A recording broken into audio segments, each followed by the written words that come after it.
On today's show, we kick off World Juniors Week by talking about the draft eligibles to watch at the World Junior Championship. We'll talk about that in detail on today's episode of Locked On NHL Prospects.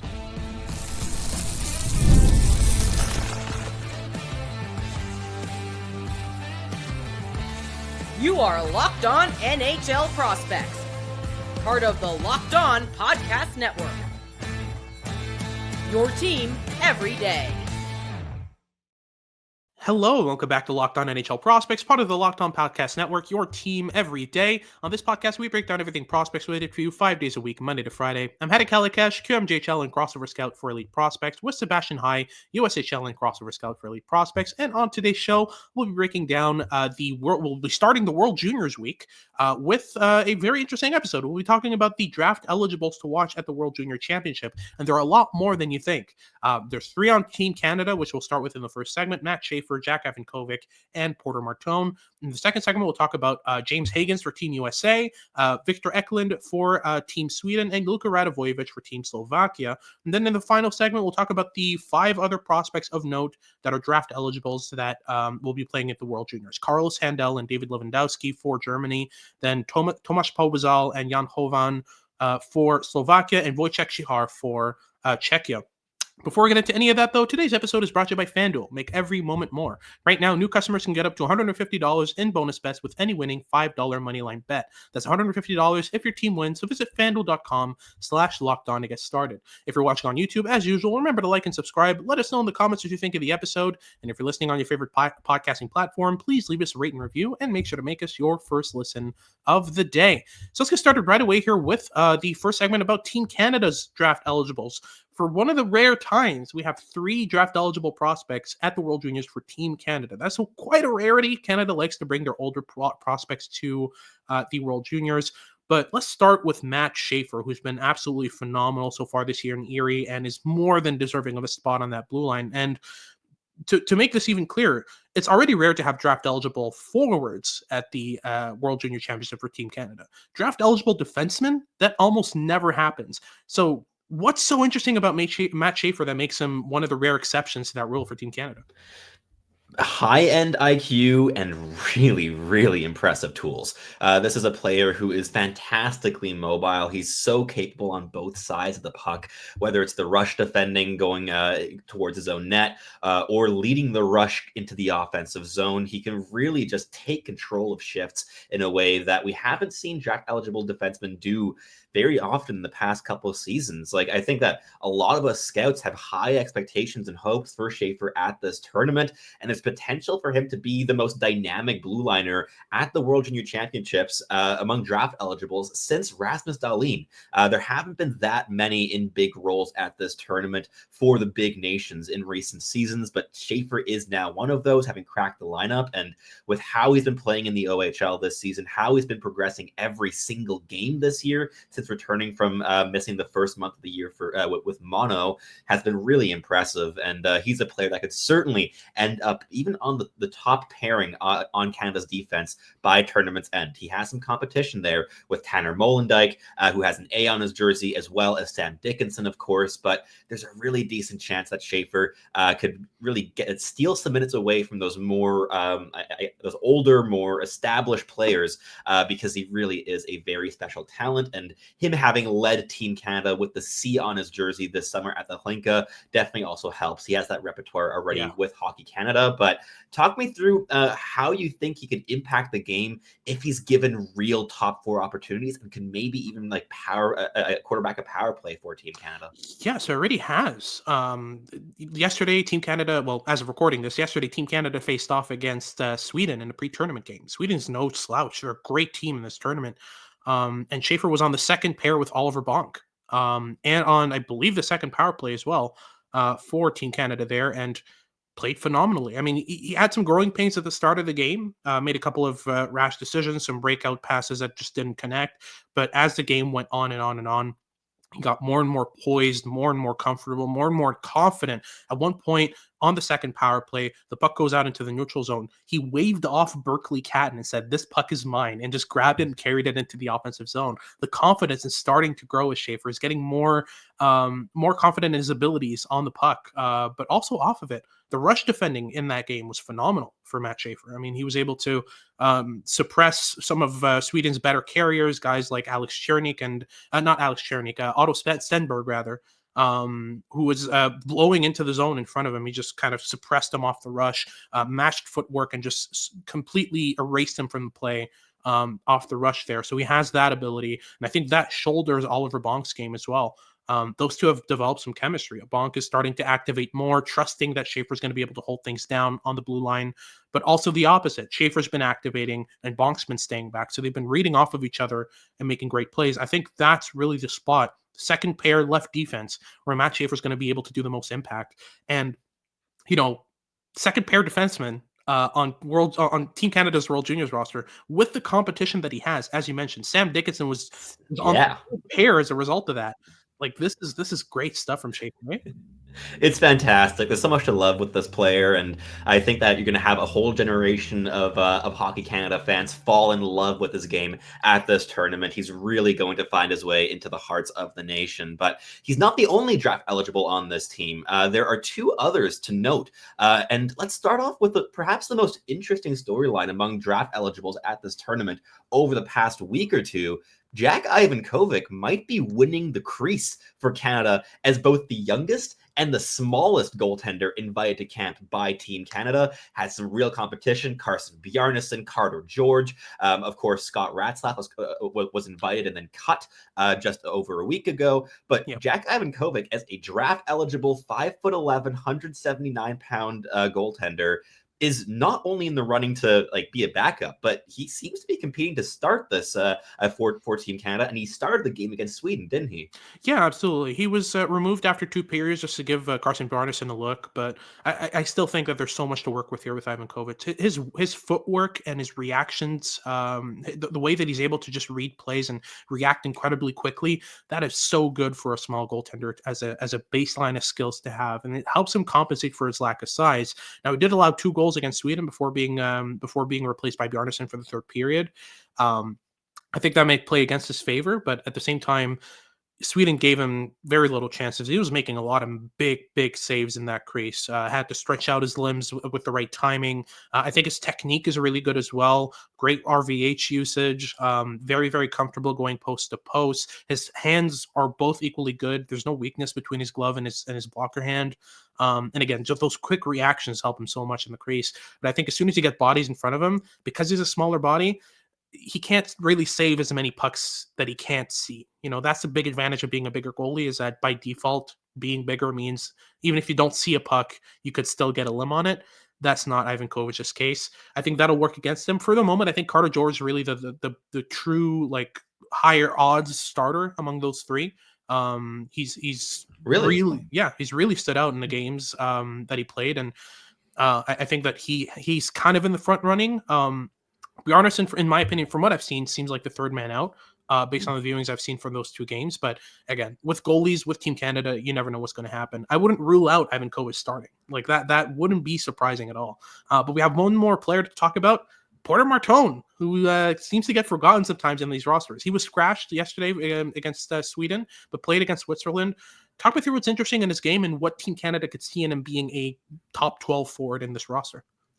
He's a highly skilled power forward. There's so much that he brings to the table for Team Canada. He's a skilled goal scorer, fantastic puck handler, potentially the most creative player, or maybe not creative, but maybe the player that has a desire to take on the most risk and in his creativity, in his exploration of this toolkit among the forwards that Team Canada brought.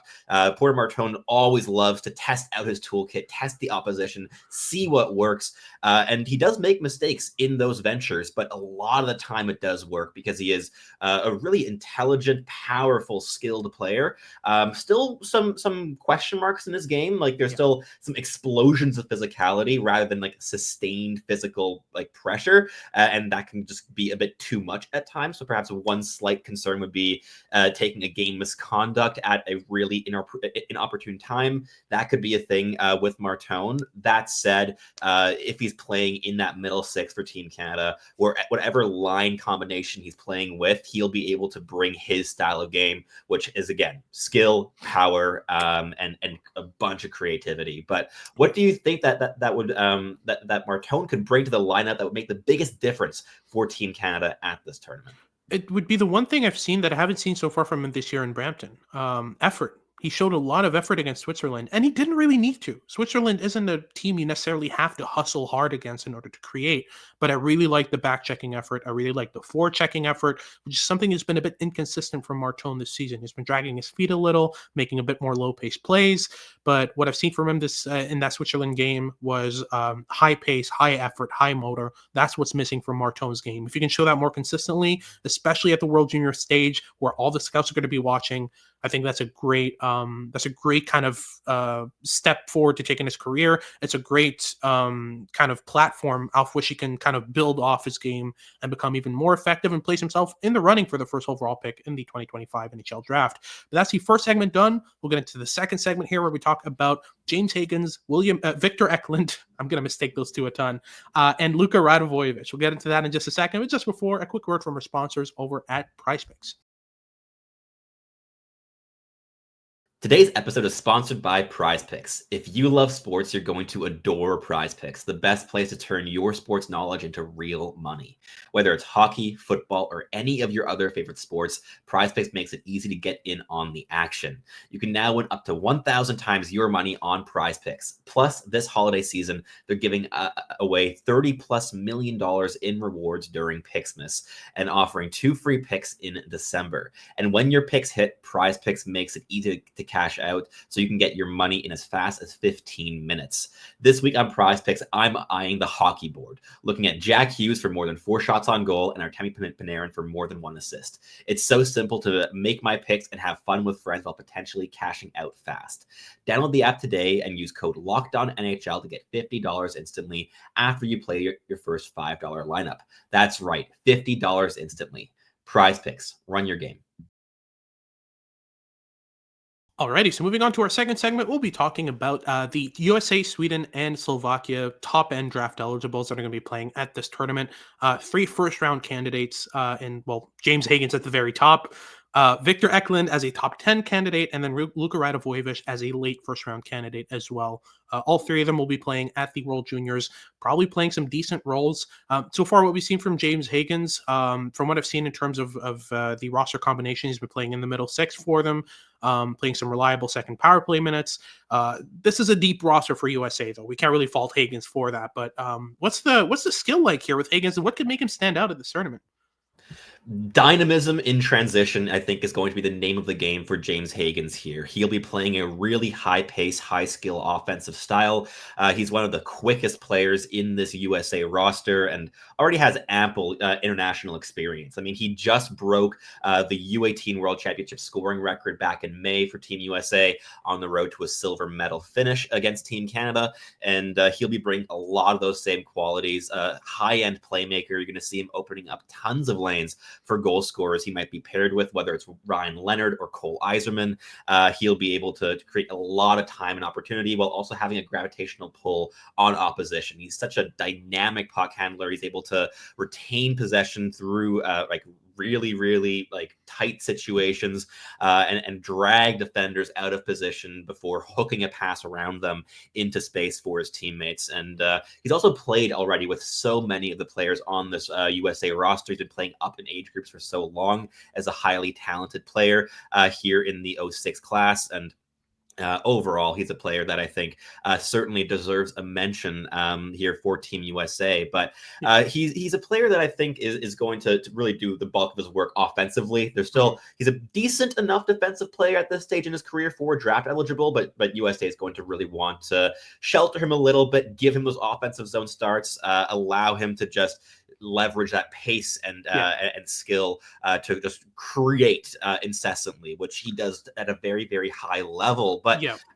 he's a player that isn't the only draft eligible actually on Team USA. There's one other name that we actually missed earlier, and that's Logan Hensler, who's on this roster for Team USA. Yes, oh goodness, I just saw University of Wisconsin product. Yeah, he's on the eighth pair. He's the 8th defenseman there for He's USA. the 8th defenseman. real quick, talk me through his game. Yeah, real quick on James Hagens though. My mistake. He's playing on the first. He's playing the first line center role with Ryan Leonard, and Gabe Perreault. 100%. That's exactly what he's been playing this year with Boston College. It's phenomenal. But yeah, Logan Hensler fairly interesting. He's a high end skater. The defensive game has been on and off this year for him with the University of Wisconsin, but overall, he's been playing second pair minutes for them. He's going to be playing kind of outside of the top 6 minutes here for USA. I wouldn't expect the biggest role for him unless he pops off massively, but he's still an interesting prospect with great skating, some offensive skill as well. He's more than likely going to be a first-round pick in the 2025 NHL draft. But let's talk about Victor Eklund real quick as well. He's more than deserving of a mention. He's very clearly in my top 10. He might even be one of the only prospects I would consider in the conversation for top 5 as an outsider as well.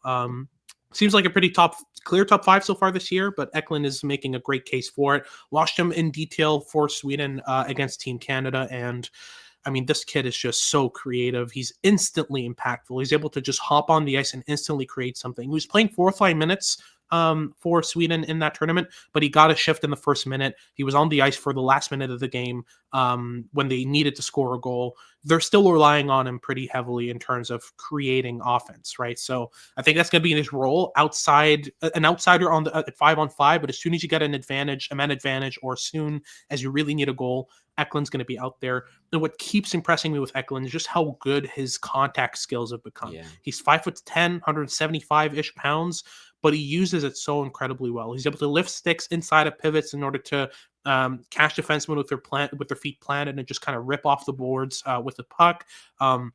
He's gotten better at applying smart pressure on the forecheck. Like, he's becoming a really, really effective contact player, which that's a byproduct of playing pro hockey at such a young age. You have to add these things to your skill set. But I think that this is going to help him a ton once he gets drafted, once he gets over to North America. Being able to handle those contact scenarios is essential, especially for Europeans, because having those contact skills, that'll help your game translate from Euro to Pro. That's usually the big difference between Euro and Pro. It's not that it's more physical in Pro. It isn't in some ways, but it's that you have to be better in contact, especially when you're smaller. Eklund already has that. I'm every time I watch him, I'm just more and more impressed with how much he's adding to his skill. So he's a great prospect to keep a lookout for. But finally, we have a prospect from your neck of the woods, Luka Radivojevic. Talk me through his game and what makes him so interesting. He's currently on the second pair, projected to be on second pair for Slovakia. So what kind of role can he play for this team? He's a real puck-moving defenseman. He's mobile. He's undersized. He's a 5'10", 165-pound right shot defenseman. Really good skater. He's been playing with the Muskegon Lumberjacks in the USHL this season, where he's logged 10 assists through 19 games since he transferred over from the Örebro system in Sweden, where he's splitting time between the J20 and the SHL early this year. So he made that jump to North American hockey, and he's a player that I think at this tournament is going to be quite heavily relied upon by Slovakia. He's a returnee. He played last season as a D-1 on the third pair for Slovakia. He got into 4 games. He got 2 assists at that tournament and really got onto our radars as well. I remember that we talked about him on the podcast a year ago when he was at that tournament. And I think that with that mobility, with the passing skill, especially in transition, I'll be opening up a lot of passing lanes and a lot of opportunities off the rush for Slovakia. He's not a player that I think is going to be above average defensively for this team, but he'll be really important in generating breakouts with control, which I think could be a bit of a difficulty for Slovakia overall at this tournament, but it's a real strong suit for Radivojevic. And I think that with him, Slovakia might be hoping for him to unlock a bit more offensively at this tournament, because he does have a fantastic passing arsenal, and the vision and the dare behind that supporting it is a bit hit or miss at times. But when he really tries to find offensive options, when he holds on to possession a little bit longer, keeps his feet moving, activates a bit higher into the offensive zone, he's a really capable playmaker. But this season in the USHL, those habits have been a bit suppressed. He's been playing a bit bit more conservatively, staying at the offensive blue line, really just kind of being like the fulcrum of the cycle in the offensive zone, rather than activating up and being a threat to create high-end chances. But I think that Slovakia might change that role a little bit to have him activate more frequently, because he is one of the best skaters and definitely the best passer on the blue line for Slovakia. So it's going to be a very interesting tournament for this player. But in the next segment, we're going to wrap up the show by looking at a handful of players from a couple different countries, including Germany and Czechia. We have some interesting draft-eligible names like David Lewandowski to talk about, and a lot more in the final segment. But before we jump into all of that, we have a quick word from our sponsors over at FanDuel. The NFL playoffs are almost here, but it's not too late to get in on the regular season action with FanDuel, America's #1 sportsbook. Because right now, new customers can finish the season strong with $250 in bonus bets if your first $5 bet wins. FanDuel has so many ways for you to pick up a dub. I love betting on which players will score a touchdown and how many points each team will score. It is thrilling. Not only can you bet on who will win the game, but FanDuel also has bets for which players will score touchdowns, how many points each team will score, and how many interceptions you think that your defense can get in a single game. Whether you want to take your swings on the NFL or maybe on European football with the Champions League, the choice always is yours. Or perhaps you prefer tennis or golf, or if you're listening to this podcast, just maybe hockey is your sport of choice. Whatever it may be, FanDuel has something to offer every kind of sports fan. Just visit FanDuel.com to join today. That is FanDuel.com for your chance at $250 in bonus bets. Make every moment more with FanDuel, an official sportsbook partner of the NFL. Alrighty, so let's finalize things here with the final group of names of prospects you probably haven't heard of, but you should keep in mind. These are 5 prospects who are going to be playing in the World Junior Championship as a draft eligibles. And we'll start off with the 2 Germans, Carlos Händel and David Lewandowski. I'll start with Händel because he's from my neck of the woods, and I've watched him a decent amount. Händel is very, very interesting. He's a great skating defenseman, right shot blue liner. He's about average size, 6 foot, 6.5 feet, something like that. And he plays really, really good rush defense. His rush defense details, especially his stick work, is absolutely phenomenal. And I think that's going to be a great opportunity for him to be playing, some decent minutes there for Germany at this tournament. The offense is coming. It's slowly but surely kind of growing into his game. He's getting more comfortable activating offensively, kind of joining the rush, making plays offensively, that kind of thing. But overall, we're talking about a prospect who has some decent footwork, some decent stick work. He's got a very smart brain. The only thing is, the main issue with him this year with the QMJHL is that he kind of struggles against hard pressure. Right, like he's used to having a lot more time than he does now in the QMJHL to make plays out of his zone. I think that's going to be a challenge for him at this tournament. The rosters for Germany aren't really out from what I see. I don't really see anything in terms of where these players have been playing so far. But once the tournament starts, we'll be able to see where Carlos Händel fits in. I think if he plays against Canada, USA, Sweden in a top 4 role, he's going to struggle a bit because once he gets a puck behind his net, it's not panic, it's the opposite. He's too poised. He's too calm. So sometimes the right play is just to dump it off the boards, to get rid of the puck. He can't identify those opportunities. It's been a struggle for him so far in the QMJHL. Let's hope that changes here at the World Juniors. But talk me through David Lewandowski. He's a very interesting name that's been popping off here and there in draft rankings. What's his game like, and what can he bring to this Germany roster?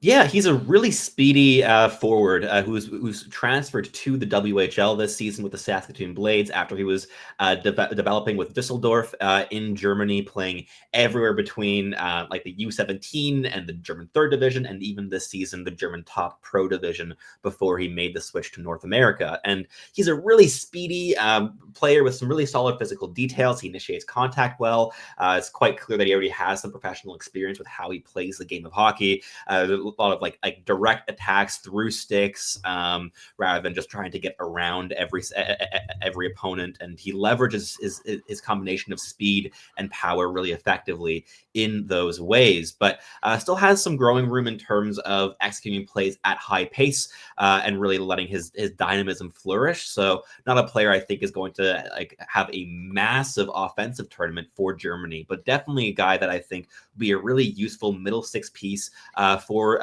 for Team Germany and adding a lot of energy, some good physical habits, and decent two-way play. He's intense on the forecheck, intense on the back check. He'll be a reliable soldier for this German team. But let's shift our attention over to Slovakia, where we have Tomas Pobezal, who's been playing with HK Nitra, the same organization that developed Simon Nemec a couple seasons ago. And he's been playing some really solid hockey as one of the older players eligible in this draft class, just 3 days off of being eligible for last year's class, actually. And he had a fantastic year so far playing pro hockey in Slovakia. 12 goals and 17 points in 26 games. What can Slovak hockey fans expect from this player at the World Juniors? Yeah, he's an effective forechecker. He's got decent. He's a very mature player, and you can tell that he's one of the older prospects in this class. The forechecking details are strong. The reads are really good. He's able to kind of play the game really well in terms of when he offers which type of game. Late in the game with a goal down, he'll get a bit more offensive, take a bit more chances on the offensive zone.